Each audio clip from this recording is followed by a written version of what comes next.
قادریوں کا یہ نصیبہ ہے، ان کا مقدر ہے کہ اللہ تبارک و تعالیٰ نے ان پر یہ کرم فرمایا کہ غوث اعظم جیسا پیر عطا فرمایا ہے، جنہوں نے ارشاد فرمایا کہ اگر کوئی میرے سلسلے میں مرید ہوا اور اس تک میرا کوئی نمائندہ پہنچا، یعنی کہ جو حضور غوث الاعظم کے خلیفہ ہو وہ پہنچا، اس کے ہاتھ پر بیعت کی، اور اگر کوئی اس کو نہ مل سکا، کوئی ایسا انسان نہ پہنچ سکا اس تک، لیکن وہ دل سے مجھ سے محبت کرتا ہے، وہ بھی میرا مرید ہے، وہ بھی میرا مرید ہے۔ اور فرماتے ہیں یہ بات خوش فہمی کے لیے نہیں کہتا، بلکہ حضور غوث الاعظم رضی اللہ عنہ کا مقام بتانا مقصود ہے۔ فرمایا کہ میں نے جہنم کے دروغہ سے مل کر رجسٹر چیک کیا ہے، جہنم کا، جہنمیوں کا رجسٹر چیک کیا ہے۔ کیوں چیک کیا ہے؟ چیک کرنے کی ضرورت کیا ہے؟ کہا میں دیکھتا تھا کہ میرے مریدوں کا نام جہنمیوں میں ہے یا نہیں ہے۔ کتنی فکر ہے واسطہ پاک، اور یہ بات کوئی حکایت نہیں ہے، یہ حجت الحق علی الحق شیخ عبدالحق محدث دہلوی رحمۃ اللہ تعالی علیہ نے لکھا ہے۔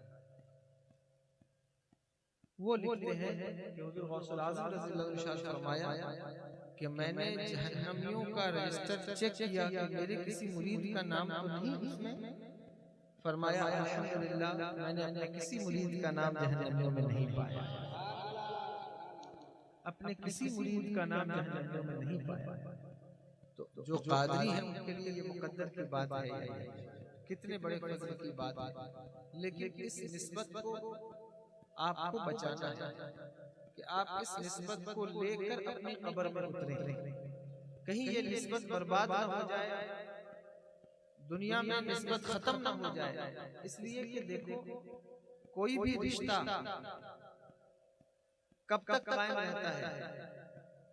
جب تک کہ وفا باقی رہتی ہے، وفاداری رہتی ہے تو رشتہ قائم رہتا ہے۔ اگر وفاداری نہ ہو تو رشتہ ختم ہو جاتا ہے یا نہیں؟ بتائیے، اگر شاگرد استاد کا وفادار نہ ہو تو رشتے جو ہے وہ شاگردی باقی رہے گا؟ نہیں باقی رہے گا، ختم ہو جائے گا۔ اگر بیوی شوہر کی وفادار نہ ہو رشتہ باقی رہے گا؟ نہیں رہے گا، ختم ہو جائے گا۔ تو اسی طرح مرید کا پیر سے جو رشتہ ہے وہ وفا کا رشتہ ہے، وفاداری کا رشتہ ہے۔ اگر وفا کریں گے اپنے پیر سے تو رشتہ باقی رہے گا، نسبت باقی رہے گی، اور یہ نسبت آپ کو دنیا میں بھی کام آئے گی، آخرت میں بھی کام آئے گی۔ اس نسبت کی اہمیت، جو لوگ نسبتوں کی اہمیت کو نہیں مانتے ان کو میں قرآن سے دلیل دیتا ہوں کہ ان سے کہو، پوچھو کہ اصحاب کہف کے کتے کو اللہ کے ولیوں سے نسبت ہے یا نہیں؟ واقعہ سنا ہے نا اصحاب کہف کا آپ نے، کہ وہ اصحاب کہف کتنے تھے کہ جو اللہ کے ولی تھے، نیک بندے تھے، بادشاہ انہیں مارنا چاہتا تھا، وہ اپنے گھر سے نکل گئے اور جا کر کے ایک غار میں، پہاڑ کی کوہ میں، آپ کی زبان میں کہتا ہوں، پہاڑ کی کوہ میں اندر چلے گئے، ان کے پیچھے پیچھے ایک کتا بھی لگ گیا، اور وہ بھی کوہ کے باہر پیر پسار کے ہاتھ پھیلا کے بیٹھ گیا۔ اللہ اکبر کبیرہ۔ کتوں کی عادت ہوتی ہے بھونکنا، جب رات میں کوئی چلے کتے بھونکتے ہیں، لوگوں کو بتا دیتے ہیں کہ دیکھو فلاں آدمی جا رہا ہے یا کوئی گزر رہا ہے، اگر کوئی چپکے چپکے گزرے کتے بھونک کر بتا دیتے ہیں، لیکن اس کتے کی وفا یہ تھی کہ اس نے ان کے سامنے نہیں بھونکا، اس نے نہیں بھونکا، اور نہیں بھونک کر کے ان کا پتہ کسی کو ہونے نہیں دیا، یہ اس نے وفا کی۔ جبکہ کتے کی فطرت ہے بھونکنا، لیکن اس نے اللہ کے ولیوں کے لیے بھونکنا چھوڑ دیا۔ اللہ نے کہا تو نے میرے ولیوں سے وفا کی ہے، جس طرح انسانوں کو جنت عطا فرماؤں گا تجھے بھی جنت عطا فرماؤں گا۔ انسانوں کو جنت عطا ہوگی، لیکن فرمایا اس کتے کو بھی اللہ نے جنت عطا فرمائی۔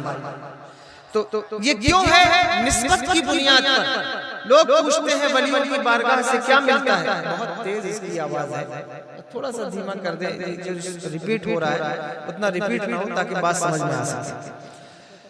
کہ پوچھتے ہیں لوگ ولیوں کی بارگاہ سے کیا ملتا ہے. بس یہ 2-3 باتیں میں ختم کر رہا ہوں، میں جانتا ہوں آپ کی تکلیف کو، کہ کیا ملتا ہے ولیوں کی بارگاہ سے.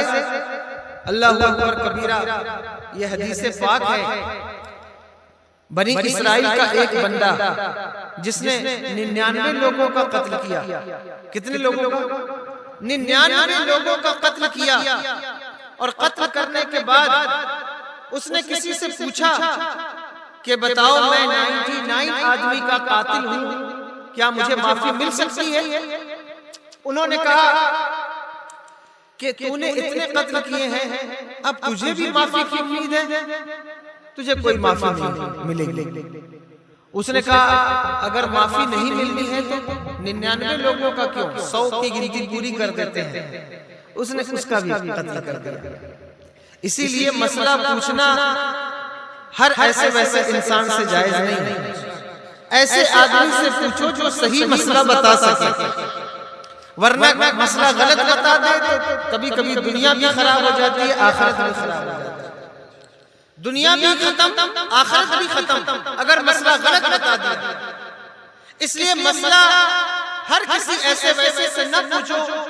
جب پوچھنا ہو تو یہ دیکھو کہ علم والا ہے یا نہیں، اور علم کے ساتھ ایمان والا ہے یا نہیں، عقیدے والا ہے یا نہیں. تو اس نے بتا دیا، اس نے 100 آدمی کا قتل کر دیا. اور پھر آگے چلا، ایک اللہ والے سے ملاقات کی. اس سے پوچھا بتاؤ میری معافی ہو سکتی ہے 100 آدمی کا قاتل ہوں؟ اس نے کہا کہ اس کی رحمت بہت بڑی ہے. تو 100 آدمی کا قاتل ہے لیکن سچے دل سے توبہ کرنا چاہے، اس کی رحمت بہت بڑی ہے.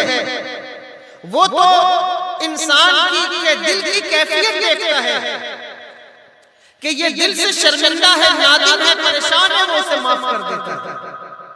حضرت موسیٰ علیہ السلام نے ایک دن اللہ تبارک و تعالیٰ سے پوچھا کہ اے میرے اللہ یہ بتا کہ میری امت میں سب سے بڑا گنہگار کون ہے؟ سب سے بڑا گنہگار. تو اللہ نے حضرت موسیٰ علیہ السلام سے کہا کہ شہر کے دروازے پہ کھڑے ہو جاؤ، جو شخص صبح کو دروازے سے سب سے پہلے باہر نکلے اس کے کندھے پر ایک بچہ ہوگا، وہی سب سے بڑا گنہگار ہے. تو حضرت موسیٰ علیہ السلام کھڑے ہوئے، انہوں نے دیکھا ایک آدمی نکلا، اس کے کندھے پہ بچہ بیٹھا ہوا ہے. تو حضرت موسیٰ علیہ السلام اس کو دیکھ کر پریشان ہوئے کہ یہ میری امت کا سب سے گنہگار بندہ ہے. پھر طور پر آئے، عرض کی اے میرے مالک سب سے بڑا گنہگار میں نے دیکھا ہے، سب سے بڑا صاف ستھرا پاکیزہ آدمی کون ہے یہ بھی دکھا دے.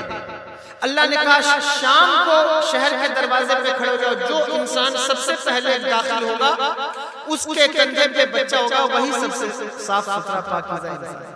کھڑے ہو گئے، دیکھا کہ وہی آدمی جو صبح کو نکلا تھا وہی شہر میں داخل ہوا.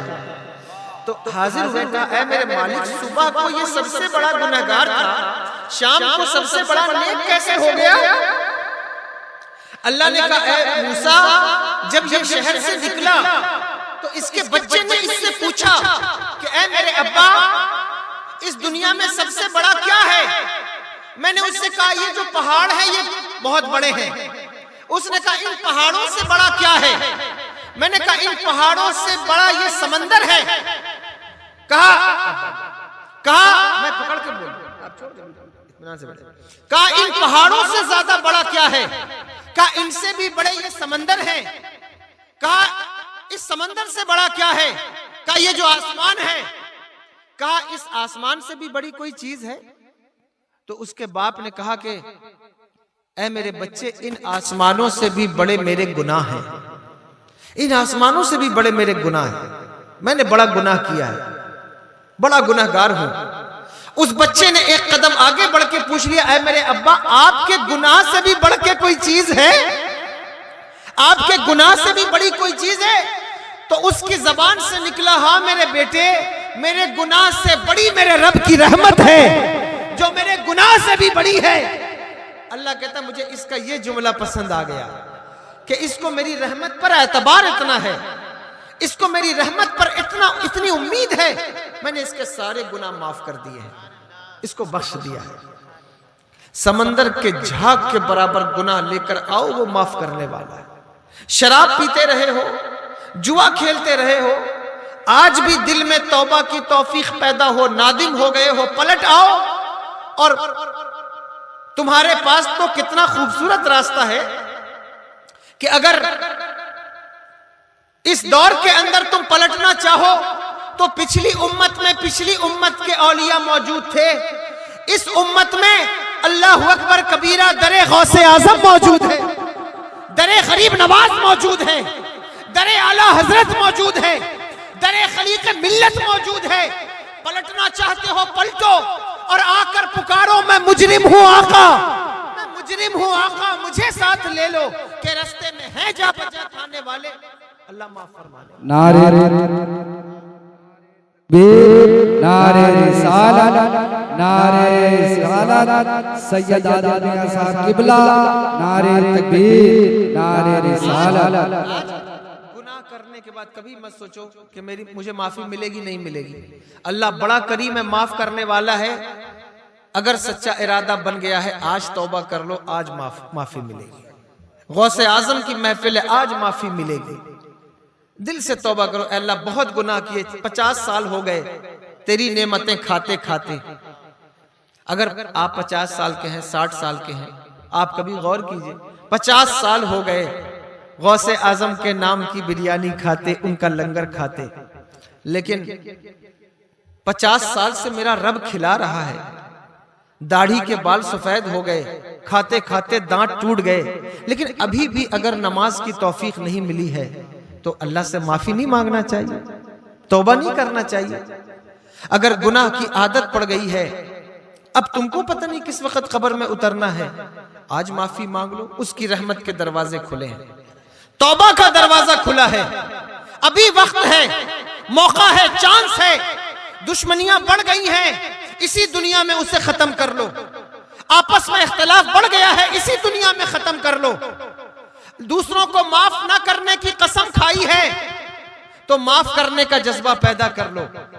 آج کرو، میرے امام کہتے ہیں آج لے ان کی پناہ، آج مدد مانگ ان سے، پھر نہ مانیں گے قیامت کو اگر مان گیا تو۔ اس لیے آج موقع ہے، توبہ کرے، معافی مانگے، وہ معاف کرنے والا ہے۔ سمندر کے جھاگ کے برابر بھی گناہ ہو، اللہ اسے معاف کرنے والا، اگر سچی توبہ کرے تو۔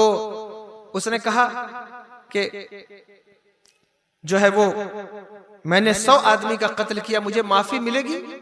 اس نے کہا ہاں ملے گی، لیکن ایک شرط ہے۔ کہا وہ کیا؟ کہا یہاں قریب میں ولیوں کی بستی ہے، جہاں اللہ کے ولی رہتے ہیں، وہاں چلا جا، تجھے معافی مل جائے گی۔ چند قدم چلا، لیکن زندگی نے وفا نہ کی۔ ملک الموت حاضر ہو گئے روح نکالنے کے لیے، توبہ کرنے جاتا تھا، اللہ کے ولیوں کی بارگاہ میں جاتا تھا، موت آ گئی، فرشتوں نے روح نکال لی۔ اب یہ جو بات بیان کر رہا ہوں یہ حدیث پاک ہے۔ روح نکال لی، عذاب کے فرشتے بھی آئے، رحمت کے فرشتے کہتے ہیں جنت میں لے جائیں گے، عذاب کے فرشتے کہتے ہیں جہنم میں۔ آپ کو سمجھانے کے لیے کہتا ہوں، بتاؤ فرشتے کون بھیجتا ہے؟ اللہ بھیجتا ہے نا۔ اے میرے مالک، یہ دونوں فرشتوں کو کیوں بھیجا ہے؟ کہا بھیجا اس لیے ہے تاکہ میرے ولیوں کا مقام واضح ہو جائے۔ فرشتوں نے اللہ سے کہا میرے مالک یہ گناہگار تھا، 100 آدمیوں کا قاتل ہے، جہنم میں لے جانا ہے۔ رحمت کے فرشتے کہتے اے میرے مالک یہ تیرے ولیوں کی چوکھٹ کی طرف بڑھ رہا تھا، اس نے توبہ کا ارادہ کیا ہوا ہے۔